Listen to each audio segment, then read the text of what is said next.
یہ کہانی ہے ایک چھوٹے سے گاؤں کی جو جنگل کے کنارے پر واقع تھا۔ وہاں کے لوگ صدیوں سے ایک پرانی روایت کا حصہ تھے۔ ہر 50 سال بعد ایک خوفناک رات آتی تھی جسے کالی رات کہا جاتا تھا۔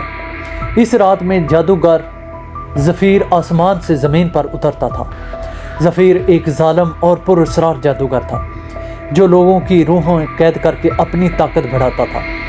کہا جاتا تھا کہ زفیر نے اپنی جادوئی کتاب میں ایسے منتر لکھے تھے جو اسے امر بنا دیتے تھے، لیکن یہ منتر تبھی کام کرتے جب وہ ہر 50 سال بعد ایک معصوم کی قربانی دیتا۔ گاؤں والوں کو معلوم تھا کہ جیسے ہی کالی رات کا چاند آسمان پر ابھرے گا، زفیر کا سایہ گاؤں پر چھا جائے گا۔ اس بار زفیر کی نظر ایک چھوٹی بچی رانیہ پر تھی۔ وہ معصوم اور گاؤں کی سب سے پیاری لڑکی تھی۔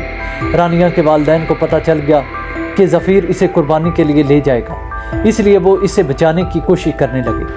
ایک بوڑھے جادوگر نے انہیں بتایا کہ زفیر کی طاقت کا راز اس کی جادوئی کتاب میں چھپا ہے، اور اگر کوئی کتاب جلا دے تو زفیر ہمیشہ کے لیے ختم ہو جائے گا۔ رانیہ کے والدین نے گاؤں کے بہادر لوگوں کے ساتھ مل کر زفیر کے قلعے کی طرف سفر شروع کیا جہاں وہ کتاب محفوظ تھی، لیکن قلعے تک پہنچنا آسان نہیں تھا۔